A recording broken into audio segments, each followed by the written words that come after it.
अगर आपने मेरा YouTube चैनल अभी तक सब्सक्राइब नहीं किया तो कृपया सब्सक्राइब बटन को दबाइए और सभी वीडियोस को सबसे पहले देखने के लिए कृपया बेल आइकन पर क्लिक करें। नमस्कार दोस्तों, आपके अपने YouTube चैनल में मैं आपका बहुत बहुत स्वागत करता हूं। आज की इस वीडियो में हम चर्चा करेंगे मेरे ब्लॉग पे जो सबसे पॉपुलर टॉपिक है स्टॉक्स सेक्शन में उसकी। और वो टॉपिक क्या है? वो टॉपिक है कि how to find out FII buying in the stock और स्टॉक मार्केट, कि जो फॉरेन इंस्टीट्यूशनल इन्वेस्टर्स होते हैं वो किस स्टॉक में बाय कर रहे हैं, या वो स्टॉक मार्केट में बाय कर रहे हैं या नहीं कर रहे हैं, बेच रहे हैं, क्या कर रहे हैं। तो ये जो है कि बहुत बड़ा जिज्ञासा का विषय है स्टॉक इन्वेस्टर्स के लिए। क्यों? क्योंकि जो FIIs हैं, मैं आपको बताना चाहूँगा, और जो लोग स्टॉक मार्केट में ऑलरेडी निवेश करते हैं उनको मालूम है कि FIIs जो हैं वो ही स्टॉक मार्केट को ड्राइव करते हैं। स्टॉक मार्केट ऊपर जाएगा या नीचे जाएगा ये FIIs या FPIs डिसाइड करते हैं, क्योंकि उनका जो निवेश है, वो जो निवेश करते हैं, जो वॉल्यूम है, जो पैसा है, वो इतना ज़्यादा निवेश है कि उससे आप स्टॉक मार्केट की दिशा चेंज कर सकते हैं। मैं ऐसा क्यों कह रहा हूँ? अगर आप स्टॉक मार्केट की दिशा के बारे में जानते हैं या आप उसको ट्रैक करते हैं या उसके बारे में नॉलेज रखते हैं तो आपको मालूम है कि स्टॉक मार्केट तभी नीचे गिरना शुरू होता है जब FII सेलिंग स्टार्ट होती है। 2008 जनवरी में जब सबसे बड़ा क्रैश हुआ था मार्केट में, FIIs ने अपना पैसा निकालना शुरू कर दिया और स्टॉक मार्केट धड़ाम से नीचे गिरा। और अगर वो डिसाइड करें कि हाँ हमें ख़रीदारी करनी है और वो इंडियन स्टॉक मार्केट पे बुलिश हैं, तो स्टॉक मार्केट नई ऊंचाइयों को छू सकता है। तो ये जो है, ये पावर है FII बाइंग की। और ये जो FII बाइंग है, मेरे हिसाब से, मैं मेरे पर्सनल ओपिनियन में, एक बहुत महत्वपूर्ण फैक्टर है ये डिसाइड करने का कि आप कब निवेश करें और कब स्टॉक मार्केट से निकल जाएं। तो यहाँ पे हम इस वीडियो में कुछ पॉइंट्स डिस्कस करेंगे। कुछ 6 पॉइंट्स मैंने आप लोगों के लिए लिख के रखे हैं जो मैं आपसे डिस्कस करूँगा। उसमें मैं आपको बताना चाहूँगा कि आप जो 6 नंबर का पॉइंट है वो काफ़ी महत्वपूर्ण है, और वो पॉइंट उन लोगों के लिए है जो ज़्यादा एनालिसिस या रिसर्च नहीं कर सकते। अब काफ़ी लोग मुझे बोलते हैं कि आप हमें बताते हैं कि ये करिए, ऐसी रिसर्च करिए, वैसी रिसर्च करिए। वो बोलते हैं कि हम लोग नहीं कर सकते, या हमारे पास समय नहीं है, या मान लीजिए मैं करना नहीं चाहता, या मतलब मैं कर नहीं सकता, कुछ भी कारण हो सकता है, मैं उन कारणों में नहीं जा रहा। वो बोलते हैं कि आप मुझे सीधा सीधा बताइए कि इसको कैसे फाइंड आउट किया जाए।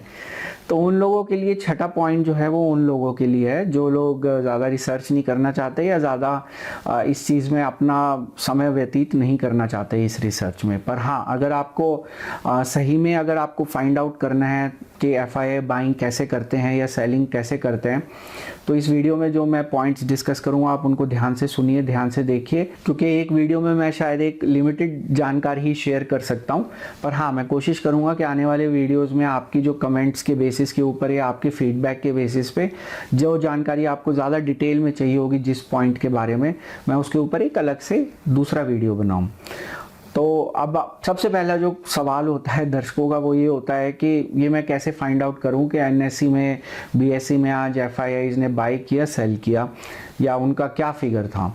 तो उसके लिए क्या है कि नीचे जो इस वीडियो के नीचे दिए गए डिस्क्रिप्शन सेक्शन में मैंने एक URL शेयर किया आपके साथ। आप उस URL को क्लिक करिए, वो NSE की वेबसाइट का URL है। उसके ऊपर जाके आपको FIIs के संबंध में जो डेली का जो डेटा है वो आपको मिल जाएगा कि आज FIIs ने नेट बाय कितना किया, नेट वैल्यू क्या थी, बाय वैल्यू क्या थी, या सेल वैल्यू क्या थी। और यही हमारा पहले नंबर का पॉइंट है कि आपको सबसे पहले ये फाइंड आउट करना है कि आज FII और DI की ट्रेडिंग एक्टिविटी क्या थी NSE और BSE के ऊपर। तो उसको फाइंड आउट करने के लिए जो नीचे डिस्क्रिप्शन में मैंने लिंक दिया है आप उसको क्लिक कर सकते हैं।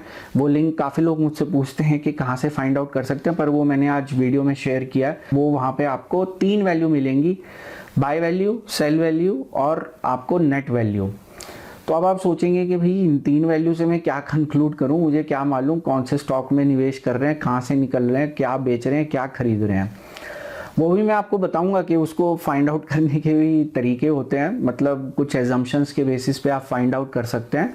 पर पहले पॉइंट में जो सबसे महत्वपूर्ण बात है कि आप इन वैल्यूज से जो है स्टॉक मार्केट की दिशा का अंदाज़ा लगा सकते हैं, जो कि मैंने आपको एक पहले वाले वीडियो में जो पी, पीबी और डिविडेंड यील्ड के बारे में जिसमें डिस्कस किया था। तो ऐसे कई पैरामीटर या कई रेशियोज आपको एक साथ, सब डेटा को एक साथ देखना पड़ेगा, तभी आप उसके बारे में कुछ फाइनल कंक्लूजन निकालेंगे। एक पैरामीटर के बेसिस के ऊपर आप 100% करेक्ट कंक्लूजन नहीं निकाल सकते। तो इस तरह से काफ़ी सिग्नल्स होते हैं, काफ़ी जो वो कहते हैं हिंट्स होते हैं जो आपको कैच करने पड़ेंगे, जिससे आप आइडिया लगा सके कि अब क्या हो रहा है स्टॉक मार्केट में। तो ये जो 3 वैल्यूज़ आपको डेली बेसिस पे मिलती हैं, तो आपको डेली आपको एक अपनी एक्सेल शीट बनानी पड़ेगी, जिसमें आप इन 3 वैल्यूज़ को रोज़ जाके वहाँ पे उस लिंक पे नोट कर लीजिए। अब एनालिसिस करने के लिए आपके पास कम से कम 30 दिन का डेटा ज़रूर होना चाहिए, या मिनिमम 20 दिन का डेटा तो होना ही चाहिए। अब 1-2 दिन के बेसिस के ऊपर आप अंदाज़ा नहीं लगा सकते कि क्या हो रहा है। तो अब जब आपके पास वो शीट बन जाएगी जहाँ पे आप डेली का बाय वैल्यू, सेल वैल्यू और नेट वैल्यू आप रिकॉर्ड कर रहे हैं, उसमें मेरे हिसाब से जो बाय वैल्यू और नेट वैल्यू जो हैं, ये 2 इम्पॉर्टेंट हैं।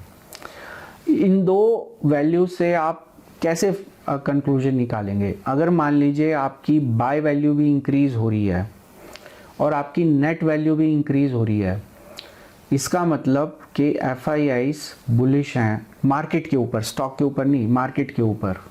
इसका मतलब मार्केट ऊपर जाएगी। लेकिन अगर आपके जो बाय वैल्यू है, 30 दिन के डेटा के बाद आपका ये कंक्लूजन निकलता है कि बाय वैल्यू भी कंसिस्टेंटली रेगुलरली कम हो रही है, वो एक्सेल में एनालिसिस करने का एक तरीका होता है कि आप उसमें ट्रेंड फाइंड आउट कर सकते हैं। तो अगर आपका ट्रेंड नीचे है बाय वैल्यू में और नेट वैल्यू का ट्रेंड भी नीचे है, डाउनवर्ड्स है, कि मतलब जो FIIs हैं वो कम बाय कर रहे हैं और नेट वैल्यू मतलब सेल वैल्यू ज़्यादा है और नेट वैल्यू नेगेटिव में है, तो इसका मतलब FIIs अब बियरिश है मार्केट के ऊपर, वो मार्केट से निकल रहे हैं, तो स्टॉक मार्केट नीचे जाएगी। अब आप बोलेंगे कि बाकी 2 सिनेरियोज़ का क्या? तो बाकी 2 सिनेरियो में जो पहला सिनेरियो है वो ये है कि अगर मान लीजिए आपकी बाय वैल्यू जो है वो कम हो रही है पर नेट वैल्यू ऊपर हो रही है, नेट वैल्यू इंक्रीज हो रही है पर बाय वैल्यू कम हो रही है, तो यहाँ पे जो मेरा पर्सनल कंक्लूजन है, जो मेरी नॉलेज के हिसाब से जो मैंने कंक्लूजन निकाला है, मे भी गलत भी हो सकता है, पर जो मेरा कंक्लूजन है वो ये है कि यहाँ पे मुझे ऐसा लगता है कि वो सेलेक्टिव बाइंग कर रहे हैं FIIs, मतलब कुछ स्टॉक्स में बाय कर रहे हैं।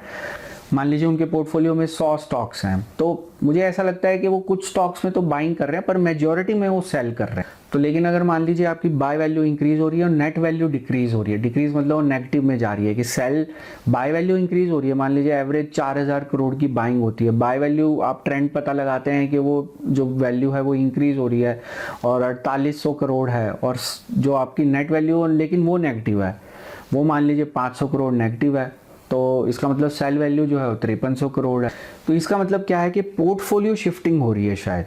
पोर्टफोलियो शिफ्टिंग मतलब कि कुछ स्टॉक से पैसा निकाला जा रहा है हैविली और किन्हीं नए स्टॉक्स में या एग्जिस्टिंग स्टॉक्स में निवेश किया जा रहा है, तो तभी आपकी बाय वैल्यू इंक्रीज हो रही है, लेकिन सेल की जो रेशो है वो फिर भी ज़्यादा है। तो इस चीज़ में आप उस पॉइंट का ध्यान रखिए कि वो लोग, अगर आपके पास 100 रुपये है निवेश करने के लिए, आप हमेशा कभी भी 100 रुपये नहीं लगाएंगे, आप कुछ पैसा रखेंगे अलग से अपनी कैश होल्डिंग, ताकि कोई सही समय आने पर आप उसमें निवेश कर सके। लेकिन अगर बाय वैल्यू इंक्रीज हो रही है, वो ट्रेंड इंक्रीज हो रहा है, तो इसका मतलब बाइंग तो हो रही है, पर वो हो सकता है पोर्टफोलियो शिफ्टिंग हो रही है, या मार्केट हो सकता है नेगेटिव भी जा सकती है। तो जो ये लास्ट के 2 सिनेरियोज मैंने आपसे डिस्कस किए, इसके बारे में कंक्लूजन जो है वो सब लोगों का अलग रहता है, तो मेरा भी हो सकता है सही हो गलत हो, पर मैंने आपको अपने जो एक्सपीरियंस के हिसाब से अपना कंक्लूजन बताया। पर जो पहले 2 कंक्लूजन थे कि अगर दोनों वैल्यू अप हो रही है तो बुलिश सिनेरियो और दोनों वैल्यू डाउन जा रही हैं तो बियरिश सिनेरियो, वो मैंने देखा है कि वो लगभग ठीक रहता है। तो आप जो बाय वैल्यू और नेट वैल्यू के बेसिस पे आप मार्केट की दिशा का अंदाज़ा लगा सकते हैं कि मार्केट अब किस दिशा में जा रही है, तो उससे आपको आइडिया हो जाएगा कि आपको अभी मैक्रो लेवल पे को मार्केट में बने रहना चाहिए या मार्केट से निकल जाना चाहिए। अब क्या है कि इसमें एक और इम्पॉर्टेंट पॉइंट है, वो ये इम्पॉर्टेंट पॉइंट ये है कि FIIs जो हैं वो मैक्सिमम बाइंग जो करते हैं वो निफ्टी स्टॉक्स में करते हैं, जो टॉप 50 स्टॉक्स हैं। मेरा एस्टिमेट है कि 75 से 80% बाइंग निफ्टी स्टॉक्स में होती है। तो अगर आपकी मान लीजिए नेट वैल्यू इंक्रीज़ हो रही है या बाय वैल्यू इंक्रीज़ हो रही है, आप उसको लिंक कर सकते हैं। अगर आप निफ्टी स्टॉक्स को डेली बेसिस पे स्टडी करना शुरू करें तो आप उसमें देखिए कि कौन से स्टॉक्स बढ़ रहे हैं, इंक्रीज़ हो रहे हैं, कहाँ पे डिलीवरी बेस्ड बाइंग हो रही है। तो आप एक तरह का कोरिलेशन एक समय बाद निकाल सकते हैं। अगर आप ये डेटा को 10-15 दिन या 30 दिन तक अगर आप एनालाइज करें तो आपको ये अंदाज़ा लग सकता है कि निफ्टी के किन स्टॉक्स में एफआईआई बाइंग हो रही है। अब दूसरा पॉइंट है कि आप अगर मान लीजिए दिन में एफआईआईज ने 3000 करोड़ की बाइंग की, आप कोशिश करिए ये फाइंड आउट करने की कि ये 3000 करोड़ कहाँ गए, कहाँ पे निवेश हुआ इन 3000 करोड़ का। ओवरऑल हो सकता है सेलिंग हो रही हो, मान लीजिए 3000 करोड़ की बाइंग हुई, 4000 करोड़ की सेलिंग हुई, ओवरऑल मार्केट की दिशा जो है वो नेगेटिव रहेगी, ये पक्का है। मतलब मेरे एक्सपीरियंस से मैं कह सकता हूँ ये पक्का है। लेकिन अगर आप बुल सिनेरियो है या बियर सिनेरियो, जो भी सिनेरियो, उसमें जो एफआई बाइंग हो रही है, आप ये कोशिश करिए कि फाइंड आउट करने की कि ये 3000 करोड़ जा कहाँ रहा है। अब इसको भी फाइंड आउट करने का एक तरीका है। इसके लिए आपको क्या है कि डीआईआई का जो बाइंग वैल्यू है उसको भी कंसिडर करना पड़ेगा। तो मैं आपको एक रफली बता रहा हूँ कि ये कैसे होता है, जबकि डिटेल में ये एनालिसिस काफ़ी कॉम्प्लिकेटेड होता है, पर रफली इसको कैसे किया जा सकता है। तो जैसे मैंने आपको पहले पॉइंट में बताया कि अगर आप ये एज्यूम करें कि जो 75 या 80% जो बाइंग है वो निफ्टी स्टॉक्स में हो रही है, तो अब आपका फोकस वो टॉप 50 स्टॉक्स हैं। उन टॉप 50 स्टॉक्स में आप हर स्टॉक का डेली बेसिस पे चेक करना शुरू करिए कि इसमें बाइंग कितनी हो रही है, टर्नओवर या जो आपकी इंक्रीमेंटल बाइंग कितनी हो रही है। हर स्टॉक का आप देखिए कि उसमें आज कितना टर्नओवर था उस स्टॉक का, और उसके बेसिस पे आप अंदाज़ा लगाइए कि इसमें नेट बाइंग हो रही है या नेट सेलिंग हो रही है। अगर वॉल्यूम आपकी कम हो रही है तो इसका मतलब आपकी सेलिंग हो रही है, लेकिन अगर आपकी वॉल्यूम इंक्रीज हो रही है तो बाइंग हो रही है। तो आपको हर एक स्टॉक का अलग से एनालिसिस करना पड़ेगा। तो हम मान लीजिए आपने 50 में से ऐसे 15 स्टॉक्स निकाल लिए कि जिनमें आपको पता है कि बाइंग हो रही है, और यहाँ पे आपने एफआईआई और डीआईआई का बाइंग डेटा निकाल लिया। तो अब आप वहाँ पे जो क्यूमुलेटिव उन स्टॉक्स में जो बाइंग हुई और यहाँ एफआईआई और डीआईआई का जो बाइंग का डेटा है टोटल, मान लीजिए एफआईआई बाइंग का डेटा है 3000 करोड़ और दूसरा डीआईआई का है 2000 करोड़, तो टोटल 5000 करोड़। इसमें आप मान लीजिए कि 75% जो है या 80% जो है वो निफ्टी स्टॉक्स में गया, तो 4000 करोड़ निफ्टी के स्टॉक्स में आज के दिन में निवेश हुए। अब उनको आप मैप करने की कोशिश करिए कि किस स्टॉक में आज के डेट में बाइंग हुई, तो उससे आपको एक अंदाज़ा लगेगा कि एफआईआईज और डीआईआईज ने आज कौन से स्टॉक्स में निवेश किया है। वो आपको स्टॉक के डेटा को एनालाइज करने के बाद पता लगेगा। तो इस तरीके से क्या है कि आप उसमें मैप कर पाएंगे कि एफआईआई और डीआईआई कौन से निफ्टी स्टॉक्स में शायद निवेश कर रहे हैं। मैं ही नहीं कह रहा कि 100% फुल प्रूफ मेथड है, पर आपको जब आप ये एनालिसिस करना शुरू करेंगे कुछ समय बाद आपको कॉन्फिडेंस आता जाएगा कि हाँ मेरे एनालिसिस काफ़ी हद तक ठीक है। तो उसमें दोनों की वैल्यू ऐड करने के बाद आप उनको निफ्टी के स्टॉक से मैप करिए, और आपको निफ्टी के जो स्टॉक्स हैं उसके अंदर आपकी जो बाइंग और सेल का जो डेटा है वो नॉर्मली अवेलेबल रहता है पब्लिक डोमेन में। तो आप उससे आप कोरिलेट कर पाएंगे कि ये बाइंग हो कहाँ रही है। हो सकता है मतलब वहाँ पे आपको 70-80% प्रोबेबिलिटी है कि जो स्टॉक्स आपने आइडेंटिफाई किए इस एनालिसिस के बाद उनमें बाइंग हो रही है।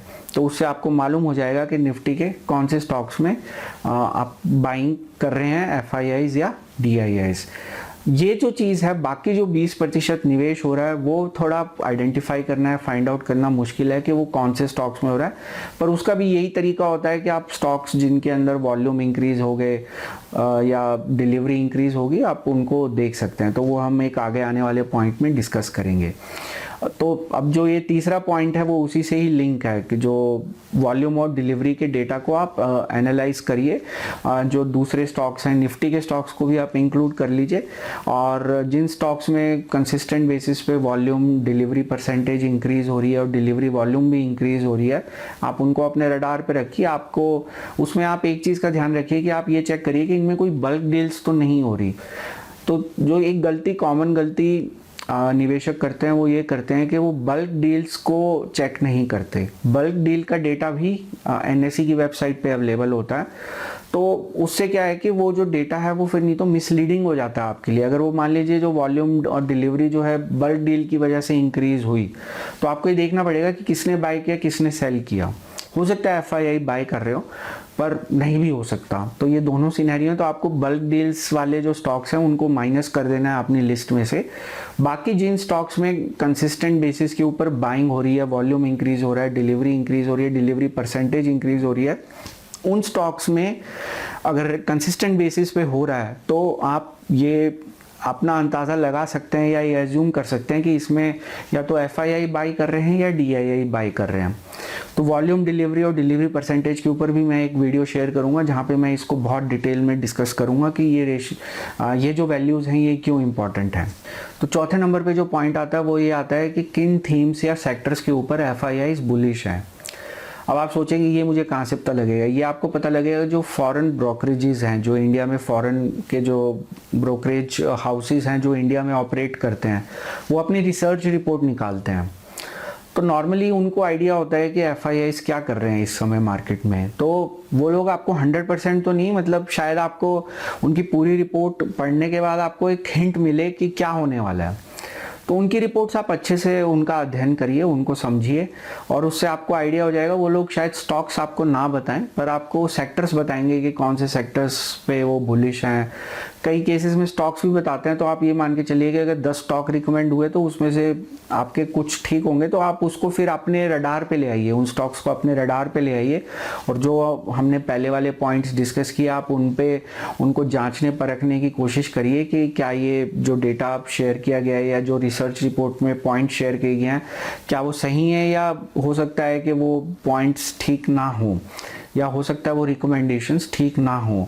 सारी रिकमेंडेशंस ठीक नहीं होती, मैं आपको अपने एनालिसिस से बताता हूँ। नहीं तो क्या होगा कि अगर सारी ठीक है तो जो फॉरेन ब्रोकरेजेस हैं सब लोग उन्हीं की रिपोर्ट उठा के जो वो सजेस्ट करेंगे उसमें निवेश करना शुरू कर देंगे। वो इतना आसान नहीं है जितना आपको लग रहा है। तो आपको ये देखना पड़ेगा कि उन रिपोर्ट्स में क्या सजेस्ट किया गया है, क्या बताया गया है, उसको आपको अध्ययन करना पड़ेगा, आपको इंडिपेंडेंटली चेक करना पड़ेगा। तो जो अगर मान लीजिए 5 फॉरेन ब्रोकरेजेस की रिपोर्ट आपने पढ़ी, तो उसका सबसे बढ़िया तरीका ये होता है फाइंड आउट करने का कि उसमें आप देखिए कि कॉमन स्टॉक्स कितने हैं। जो एक स्टॉक मान लीजिए 3 रिपोर्ट्स में आ रहा है, तो वो एक कंफर्म्ड सिग्नल हो सकता है कि इस स्टॉक के ऊपर एफआईआईज बुलिश हैं। लेकिन अगर पांचों की रिपोर्ट में अलग अलग स्टॉक्स हैं तो आप उसमें कुछ ज़्यादा कंक्लूड नहीं कर पाएंगे। लेकिन कई बार ऐसा होता है कि आपको कॉमन स्टॉक्स मिल जाते हैं और उसके बेसिस पे आप कंक्लूड कर सकते हैं कि इन स्टॉक्स में बाइंग हो रही है शायद। पर वो आपको अपना एनालिसिस ज़रूर करना है, ये चीज़ आप ध्यान में रखिए। मैं आपको ये नहीं कह रहा कि सिर्फ उसी रिपोर्ट के बेसिस पे आप निवेश करना शुरू करिए। आपको अपना एनालिसिस करना बहुत ज़रूरी है। जब आप भी कंफर्म हो जाएं, आपके एनालिसिस में भी ये सिग्नल मिले कि हाँ बाइंग हो रही है, तो फिर आप बेधड़क उस स्टॉक में बाई करिए। तो आपने मतलब जैकपॉट हिट कर लिया उस केस में। तो अब यहाँ पे चलते हैं आप 5वें नंबर के पॉइंट पे, जो कि है आपकी क्वार्टरली रिपोर्ट्स। जो कंपनीज जो हैं वो अपनी एक क्वार्टरली रिपोर्ट पब्लिश करती हैं। उसमें आप जो जो स्टॉक्स आपके रडार पे हैं आप उनका शेयर होल्डिंग पैटर्न चेक करते रहिए हर क्वार्टर। उससे आपको पता लगेगा कि एफआईआईज बाय कर रहे हैं या उनकी होल्डिंग इस कंपनी में इंक्रीज हुई, डिक्रीज हुई, तो आपको वो एक आइडिया लगता रहेगा। तो अगर आप एक लॉन्ग टर्म के निवेश के हिसाब से कर रहे हैं तो ऐसा नहीं कि एक बार एफआईआई ने निवेश कर दिया वो परमानेंट उसी स्टॉक में बने रहेंगे। हो सकता है कुछ समय बाद वो बेचना शुरू करे। अब जब वो बेचना शुरू करे तो आप भी बेचिए, नहीं तो आपका जितना मुनाफा है वो चला जाएगा। तो वो भी चेक करने के लिए आप उनकी क्वार्टरली रिपोर्ट्स मॉनिटरिंग उनके ऊपर रखिए कि क्या हो रहा है इस स्टॉक में, उन कंपनीज की शेयर होल्डिंग पैटर्न में क्या चेंज हो रहे हैं। तो एफआईआई का मान लीजिए स्टॉक होल्डिंग 7.4% से बढ़ गया 8.3, तो आप भी अपनी होल्डिंग उसमें थोड़ी बढ़ा सकते हैं। जो कि मतलब हो सकता है कि आप एफआईआईज के साथ ना बढ़ा पाएं उस समय, पर जब आपको क्वार्टर एंड होने पे पता लगा कि हाँ एफआईआईज ने अपनी होल्डिंग इस स्टॉक में बढ़ा दिया है, तो आप अपना थोड़ा बहुत अपना निवेश ऊपर नीचे उसमें अपना रीजिग कर सकते हैं। तो उससे क्या है कि आप अगर आपने एक सही स्टॉक आइडेंटिफाई किया तो आप उसके पूरे 100% बेनिफिट्स उसकी एप्रिसिएशन के आप रीप कर पाएंगे। तो जो भी स्टॉक्स आपके रडार पे हैं या आपकी वॉच लिस्ट में हैं या आपने जिनमें निवेश किया हुआ, आप उनके क्वार्टरली रिपोर्ट ज़रूर देखिए। निवेश करने से पहले भी देखिए कि क्या हो रहा है उस स्टॉक में। उससे आपको क्वार्टरली रिपोर्ट्स अगर आप ठीक से देखें तो आपको उससे काफ़ी जानकारी मिल सकती है स्टॉक के बारे में। और ये मैं आपको इसलिए कह रहा हूँ क्योंकि मैं मान के चल रहा हूँ कि आप लॉन्ग टर्म निवेशक हैं, आप ट्रेडर नहीं हैं। अब चलते हैं आपका छठे नंबर के पॉइंट पे, जो हमने शुरू में डिस्कस किया था कि ये उन लोगों के लिए जो ये सब पहले 5 पॉइंट्स के झंझट में नहीं पड़ना चाहते। उनको क्या है कि ज़्यादा एनालिसिस नहीं करना, उनको सीधा सीधा देखना है कि मुझे बस 5 मिनट में पता लग जाए कि क्या हो रहा है। उनके लिए सबसे बेस्ट सलाह ये है कि आप किसी भी न्यूज़ पोर्टल पे जाइए, गूगल न्यूज़ पे जाइए, वहाँ पे आप 2-3 कीवर्ड सर्च करिए। FII buying, FII selling, FII stocks, और जो भी नीचे सर्च रिजल्ट आए, न्यूज़ पहले 10-15 रिजल्ट जो भी आए, आप बस उनको पढ़ डालिए। आपको एक फेयर आइडिया हो जाएगा कि FII कहाँ बाय कर रहे हैं, कहाँ सेल कर रहे हैं। ये इतनी इफेक्टिव टेक्निक नहीं है, पर अगर आपको 10 मिनट में फाइंड आउट करना है, इसके ऊपर मैं सोच रहा था कि एक अलग वीडियो बनाऊं कि 5 मिनट में कैसे फाइंड आउट करें कि FII कहाँ बाय कर रहे हैं, कहाँ सेल कर रहे हैं, या कौन से स्टॉक्स में उनकी होल्डिंग बढ़ रही है। तो ये न्यूज़ के अंदर आप जाके सर्च करिए FII बाइंग, ये एक कीवर्ड जो मैं यूज़ करता हूँ, FII सेलिंग ये दूसरा कीवर्ड मैं यूज़ करता हूँ, FII स्टॉक्स। तो ये जो 3 मेन कीवर्ड्स हैं मैं पर्सनली यूज़ करता हूँ चेक करने के लिए न्यूज़ साइट पे। इन 3 कीवर्ड से जो भी न्यूज़ रिजल्ट आते हैं मैं वो सारे पढ़ता हूँ। तो मैंने देखा है कि वो 100% तो सही नहीं होते, पर काफ़ी हद तक मुझे आइडिया मिल जाता है। और इस टेक्निक से आप ये टेक्निक आप अप्लाई करिए, 10-15 दिन में आप सर्च करते रहिए। अगर कोई भी लेटेस्ट न्यूज़ होगी इसके बारे में आपको न्यूज़ मिल जाएगी। आपके लिए हो सकता है, या किसी के लिए भी संभव नहीं है कि सारे बिजनेस न्यूज़पेपर्स चेक करे, या कोई काफ़ी सारी न्यूज़ मिस भी हो जाती है। तो यहाँ पे क्योंकि आपको सिर्फ ये फाइंड आउट करना है कि FII की बाइंग कहाँ हो रही है, सेलिंग कहाँ हो रही है, तो उसके लिए आप न्यूज़ में सिर्फ अगर कीवर्ड्स, राइट कीवर्ड सर्च करेंगे तो आपको करेक्ट न्यूज़ मिलेंगी। और उसके अंदर आप अगर वो रिजल्ट जो है वो बाहर के देश का आए तो आप उसके अंदर कंट्री इंडिया ज़रूर सेलेक्ट कर ले, क्योंकि कई बार मैंने देखा है कि वो रिजल्ट जो है वो दूसरे देश का आ जाता है। तो आप इंडिया सेलेक्ट कर लीजिए, आपको इंडिया की न्यूज़ वहाँ पे मिल जाएंगे। जैसा कि मैंने शुरू में कहा था कि छठा पॉइंट उन लोगों के लिए जो इस झंझट में ज़्यादा में नहीं पड़ना चाहते, एनालिसिस करना और वॉच रखना, डेली का काफ़ी टाइम स्पेंड करना। क्योंकि अगर आप ये सब एनालिसिस करेंगे तो मैं मान के चलता हूँ कि आपको दिन में 3-4 घंटे अपना टाइम देना पड़ेगा। और अगर आप ज़्यादा डिटेल्ड एनालिसिस करते हैं तो आपको शायद 7-8 घंटे देने पड़े, क्योंकि उसमें आप काफ़ी डिटेल में रिसर्च करेंगे, आप उनकी रिपोर्ट्स चेक करेंगे क्वार्टरली। आप जितने भी स्टॉक्स, अगर 40 स्टॉक्स रडार पे हैं तो आप सब में तो निवेश नहीं करेंगे। अगर आपको 7-8 स्टॉक्स में निवेश करना है तो मान के चलिए कि आपके रडार के ऊपर कम से कम नहीं तो 20-25 स्टॉक्स तो होंगे ही होंगे, उससे ज़्यादा ही होंगे। तो आपको डेली बेसिस पे उनको ट्रैक करना है, उनका जो डेटा है वो अपडेट करना है अपनी एक्सेल में। तो ये एक बहुत बड़ा कार्य है। तो जो लोग इस में नहीं पढ़ना चाहते वो न्यूज़ में जाके सिंपल सर्च करो और वहाँ पे आपको आइडिया हो जाएगा कि क्या हो रहा है। तो इस वीडियो को समाप्त करने से पहले मैं एक वर्ड ऑफ कॉशन शेयर करना चाहूँगा कि ये बहुत अच्छी बात है, आपने आइडेंटिफाई कर लिया कि FII बाइंग कहाँ हो रही है, FII अपना स्टेक इंक्रीज कर रहे हैं, स्टॉक ऊपर जा रहा है, आप मुनाफा कमा रहे हैं। लेकिन इसके साथ साथ आप ध्यान रखिए, जिन स्टॉक्स में FII की शेयर होल्डिंग बहुत ज़्यादा होती है वो नीचे भी बहुत तेज़ी से आते हैं। क्योंकि अगर FII ने मान लीजिए सेल करना शुरू कर दिया, एक निफ्टी का स्टॉक है जिसमें FII की शेयर होल्डिंग लगभग 70% है। अगर मान लीजिए कुछ गड़बड़ होती है, ऐसा हो भी चुका है, पास्ट में हो चुका है कि वहाँ कुछ बैड न्यूज़ आई उस स्टॉक के बारे में और FIIs ने अचानक उसमें सेलिंग स्टार्ट कर दी, उस केस में रिटेल इन्वेस्टर को संभलने का मौका नहीं मिलता। तो जिन स्टॉक्स में FIIs ने ज़्यादा निवेश किया हुआ है, अगर वो ऊपर तेज़ी से जाएंगे तो आप ये मान के चलिए कि वो नीचे भी तेज़ी से आएंगे। ऐसा क्यों? अगर मान लीजिए कोई बैड न्यूज़ आ जाती है तो वो अचानक FII सेलिंग स्टार्ट हो जाएगी। और मैं आपको अपने पर्सनल एक्सपीरियंस से बता रहा हूँ कि ऐसे एक स्टॉक में मैंने काफ़ी बड़ा नुकसान भी उठाया हुआ है। तो जो FII के फेवरेट स्टॉक्स हैं, जिन स्टॉक्स में FII का एक काफ़ी कंसिडरेबल इन्वेस्टमेंट है, काफ़ी अच्छी शेयर होल्डिंग है, उन स्टॉक्स को आप ध्यान से ट्रेड करिए, उनको आप और फ्रीक्वेंटली मॉनिटर करिए, क्योंकि उन स्टॉक्स को आप ऐसे छोड़ नहीं सकते, क्योंकि ऐसा नहीं कि एक बार एफआईआईज ने निवेश कर दिया तो अब वो सारी ज़िंदगी उस स्टॉक में रहेंगे। वो सेल भी कर सकते हैं, और काफ़ी केसेस में मैंने देखा है कि हो सकता है 10 दिन बाद सेल करना शुरू कर दें। वैसे मैंने देखा है कि जब भी निवेश करते हैं तो वो कुछ टाइम के लिए निवेश करते हैं, उसमें निवेश रहता है 2-3 महीने, 6 महीने या 1 साल तक निवेश रहेगा। लेकिन अगर मान लीजिए आज मैंने निवेश किया और मुझे कुछ ऐसा ज्ञात हुआ कि स्टॉक में कुछ प्रॉब्लम है या आने वाले समय में कुछ प्रॉब्लम होने वाली है, तो मैं उस स्टॉक से निकल जाऊंगा। और हमेशा एक चीज़ का ध्यान रखिए कि एफआईआईज को आपसे, मुझसे या जितने भी रिटेल इन्वेस्टर हैं इस भारत देश में, उन सबसे ज़्यादा नॉलेज है इन सब चीज़ों की, उनको ज़्यादा पता है।